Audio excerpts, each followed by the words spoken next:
È importantissimo avere la mascherina, è importante avere distanze di sicurezza. Noi avevamo conservato, grazie ai rapporti che abbiamo avuto nel tempo con la Cina, un quantitativo di mascherine che siamo costretti volontariamente costretti vuol dire che siamo disponibili a dare alle farmacie, alle parafarmacie, ai cittadini. Perché è impossibile in questa fase, anche dopo aver parlato con il professor Crisanti, non avere mascherine. Io ieri ho fatto un giro in bicicletta su tutti gli Asi, ho passato in centro, devo dire che sono orgoglioso di questa città perché salvo pochissimi casi tutti hanno la mascherina. Capita dopo che un gruppo di ragazze non la metta, però questo non vuol dire che tolleriamo questo discorso, anzi la polizia locale sanziona sia bar, con mio molto dispiacere dire perché capisco che sono in difficoltà, sia ragazzi che non capiscono che devono proteggersi e proteggerci, è indispensabile.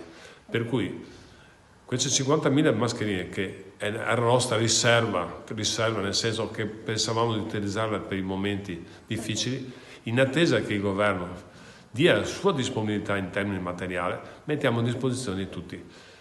In particolare per gli anziani, categorie fragili, per tutti quanti. È l'ultimo sforzo che riusciamo a fare, anche noi abbiamo ordinato mascherine tramite il Camera di Commercio e in collaborazione con Interporto, speriamo arrivino il più presto possibile per dar modo ai cittadini di usarle. Mi raccomando, usate le mascherine perché è molto molto importante.